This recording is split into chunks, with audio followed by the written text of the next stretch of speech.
auditório. Represento nesta audiência pública a Convenção Geral das Assembleias de Deus no Brasil, CGADB.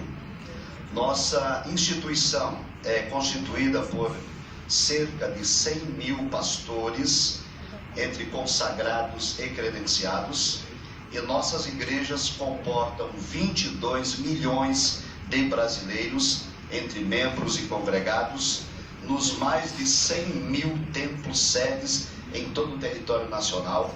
Estes dados caracterizam a elevada representatividade das Assembleias de Deus na sociedade brasileira. Reiteramos nesta exposição, excelentíssima ministra relatora, que esta ação de descumprimento de preceito fundamental, a DPF 442, que pretende legalizar até a 12ª semana da gestação o assassinato de ser indefeso e inocente no ventre da mãe, não merece prosperar. Provavelmente a expressão que utilizei não seja politicamente correta, mas é exatamente acerca disso que trata esta DPF, a busca de autorização legal para matar inocentes no ventre materno. A Convenção Geral das Assembleias de Deus no Brasil se manifesta contrária pelas seguintes razões. Em primeiro lugar, porque o direito à vida não pode e não deve ser violado. Arrebata-se da Carta Magna em vigor a garantia à dignidade da pessoa humana e o direito fundamental à vida, demonstrando dessa forma a desmesurada importância que o Constituinte originário concedeu ao direito à vida. Assegura a já explicitada Constituição Federal, promulgada em 1988, no caput do artigo 5º, que, abre aspas, todos são iguais perante a lei, sem distinção de qualquer natureza, garantindo-se aos brasileiros e aos estrangeiros residentes no país a inviolabilidade da vida, a liberdade, a igualdade, a segurança e a propriedade. Fecha aspas. Desse modo, seguindo os parâmetros constitucionais, o Código Civil, promulgado em 2002, ao tratar da, entre aspas, personalidade e da capacidade, com conceitos interdisciplinares da medicina e da biologia, garante a proteção à vida desde a concepção. Além disso, o Código Civil legisla por meio do artigo 2º que, abre aspas, a personalidade civil da pessoa começa do nascimento com vida, mas a lei põe a salvo, desde a concepção, os direitos do nascituro. Por outro lado, a Convenção Interamericana de Direitos Humanos, Pacto de São José da Costa Rica, reconhecida pelo Supremo Tribunal Federal como norma de hierarquia supralegal, assevera no artigo 4º, inciso 1, que, abre aspas, toda pessoa tem o direito que se respeite a sua vida. Esse direito deve ser protegido pela lei e, em geral, desde o momento da concepção. Ninguém pode ser privado da vida arbitrariamente. Fecha aspas. Não obstante, militantes da cultura da morte questionam quando ocorre o início da vida. Contudo, a embriologia já esclareceu o apontado, porque empiricamente a vida tem início com a fecundação do espermatozoide, gameta masculino, com o óvulo gameta feminino, formando uma nova célula, um novo ser, zigoto.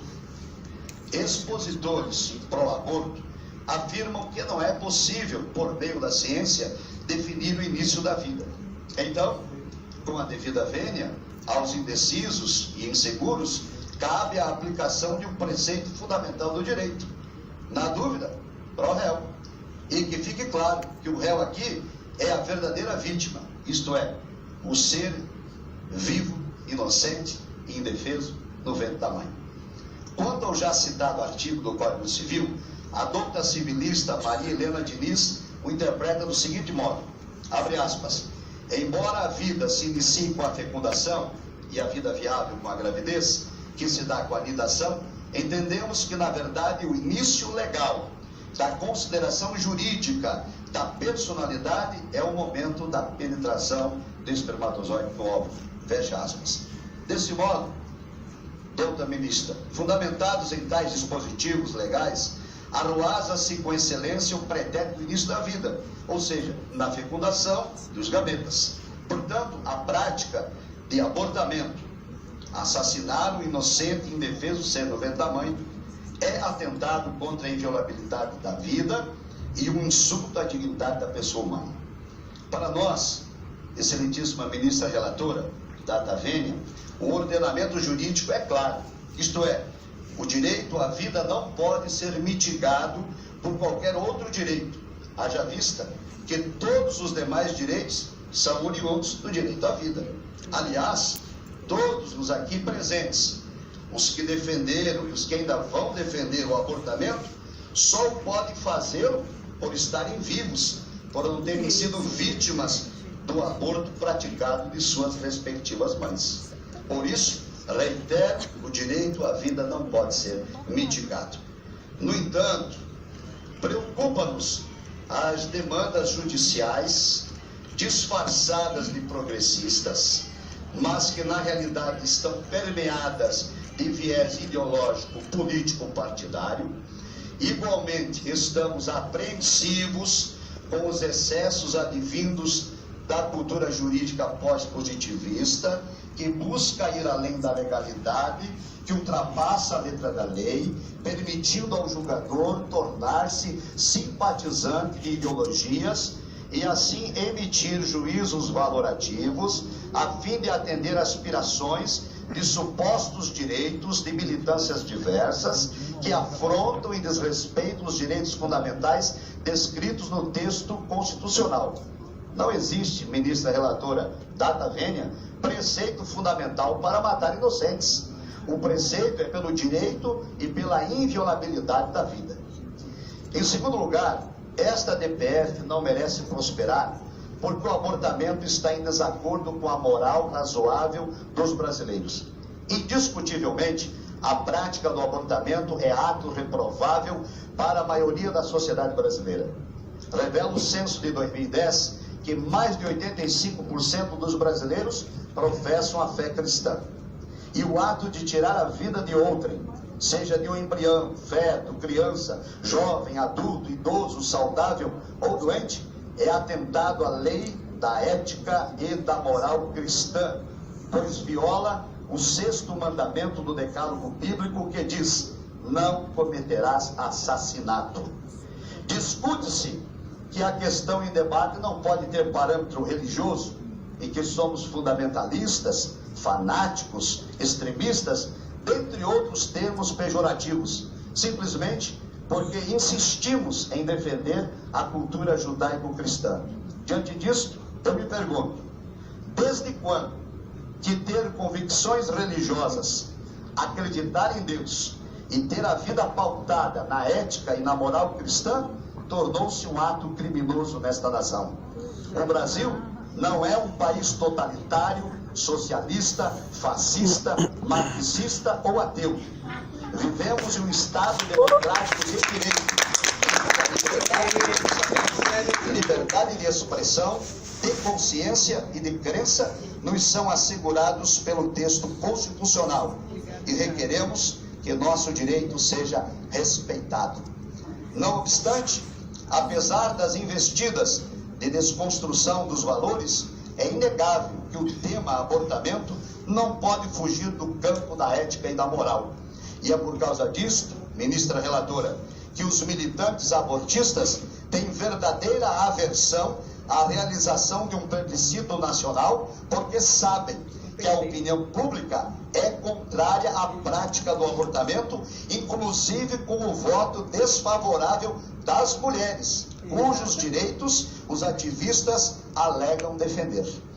Desse modo, para escapar desse debate moral e ético, defensores da cultura da morte argumentam que o abortamento é uma questão de saúde pública.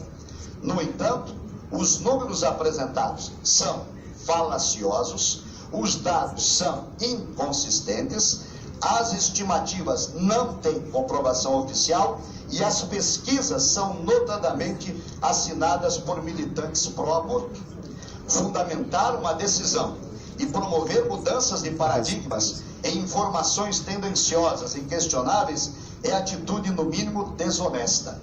Mas foi assim que, há mais de 4 décadas, a legalização do aborto começou nos Estados Unidos da América, fundamentada em uma escandalosa e descarada mentira que foi admitida como verdade pela Suprema Corte Americana. Portanto, o eventual deferimento do pedido dessa DPF, no sentido de autorizar legalmente o assassinato do ser humano no ventre da mãe até a 12ª semana da gestação, se tornará um desrespeito e uma afronta à considerável parcela da sociedade brasileira, pois os dados maquiados dos defensores do abortamento não são passíveis de comprovação, e o tema em debate está em discordância com a moral e a ética do povo brasileiro. Salienta-se, outro sim, que não cabe a esta Suprema Corte alterar a conduta moral do povo, sobretudo em violar o direito à vida, em descumprimento ao texto constitucional. A premissa destas decisões, que abrangem leis e valores, cabe aos membros do Congresso Nacional, que em nosso modelo de democracia representativa possui a legitimidade do voto para atender à vontade da nação. Assim, a eventual procedência da sobreditação data vênia seria uma imposição autoritária e ilegal em discordância com a moral e a ética dos brasileiros. Por isso, reitera-se que, abre aspas, não cabe ao Poder Judiciário inovar no ordenamento jurídico sobre o argumento de avanço civilizatório, independentemente de quem seja favorecido. Fecha aspas. Em terceiro lugar, ministra relatora, ratifica-se esta ação que deve ser julgada improcedente por ser matéria de competência do Legislativo. Evoca-se neste ponto o princípio da separação de poderes, o qual se tornou um modelo fundamental na história do Ocidente, o necessário equilíbrio entre autoridade e autonomia. Nessa ótica, o poder legislativo, obedecendo à separação dos poderes por meio do Código Penal, já disciplinou as exceções de punibilidade para a prática do abortamento. Entende-se que somente esse diploma legal tem o condom de balizar as permissões para a interrupção da vida, embora tais decisões não tenham o aval da moral e da ética cristã, porém reconhecemos que constitucionalmente quem tem o dever de alterar a norma vigente é o Senado Federal e a Câmara dos Deputados, não cabendo, data vênia, a esse excelso tribunal legislar em matéria de competência do Congresso Nacional. Salienta-se ainda que o pluralismo religioso e o debate democrático representativo para a promulgação de leis encontra sua guarida no Congresso Nacional. Portanto, é lá, por meio dos representantes eleitos pelo povo, que se garante a legitimidade da vontade majoritária, resguardando-se, evidentemente, os direitos da minoria. O tema desta DPF, com a devida vênia, nos parece ser mais um atalho tomado por um partido político em detrimento do processo democrático das casas legislativas para impor, entre aspas, goela abaixo da sociedade, uma legislação de abortamento genocida, eugênica e permissiva. Destaca-se também que ambas as casas, Câmara dos Deputados e Senado Federal, possuem projetos de modificação do Código Penal e que as reformas já ocorridas ao ordenamento vigente, por intermédio do processo legislativo, não abrangeram a descriminalização do abortamento e que, inclusive, tramita na Comissão de Direitos Humanos e Legislação Participativa do Senado Federal a sugestão legislativa 015/2014, que trata do mesmo tema desta DPF em discussão. Assim, preocupa-nos, excelentíssima ministra, data máxima vênia, que esta DPF tenha sido instaurada. Uma vez que o parágrafo 1º do artigo 4º da Lei 9.8882/99 diz textualmente que, abre aspas, não será admitida a arguição de descumprimento de preceito fundamental quando houver outro meio eficaz de sanar a lesividade. Fecha aspas. Ora, como já explicitado, se o instituto competente para disciplinar tal assunto, que é o Poder Legislativo, está afinco com seus deveres, não cabe ao Poder Judiciário dessemelhar a paridade constitucional e a derrogar a competência alheia. Ainda preocupa-nos nesse quesito, excelentíssima ministra Rosa Weber, que as extrapolações do papel iluminista assumido na jurisdição constitucional desencadeiem perigosíssimas ideias de que as decisões judiciais não podem mais sustentar na fórmula tradicional de separação de poderes. Entendemos que a jurisdição constitucional desempenha papel preponderante, mas somente quando o Poder Legislativo não tem atuado, o que certamente não é o caso, uma vez que o Congresso Nacional está atento de seus deveres quanto à questão em discussão. Por fim, em quarto e último lugar, diante dos fatos narrados e os fundamentos apresentados, a Convenção Geral das Assembleias de Deus no Brasil, em abril de 2013, por ocasião da 41ª Assembleia Geral Ordinária, realizada aqui na capital federal, por unanimidade de seus membros, exarou o posicionamento quanto ao abortamento nos seguintes termos: a CGADB, Convenção Geral das Assembleias de Deus no Brasil, é contrária a esta medida do aborto, por resultar numa licença ao direito de matar seres humanos indefesos, na sacralidade do útero materno, em qualquer fase da gestação, por ser um atentado contra o direito natural da vida. A palavra de Deus diz: e não matarás o inocente. Êxodo capítulo 23, versículo 7.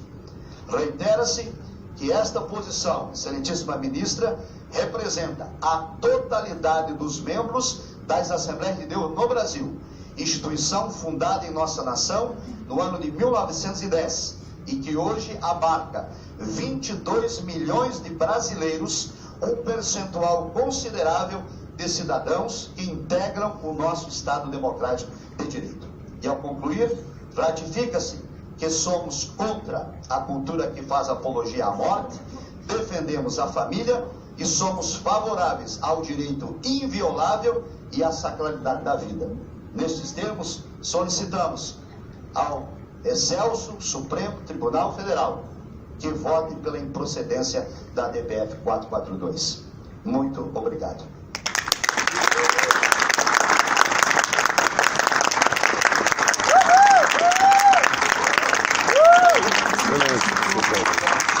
É isso aí. E convido o professor Lourenço Stern Engasgou, querido. para fazer uso da palavra em nome da Convenção Batista Brasileira. Tão simpática. Também terá 20 minutos para a manifestação.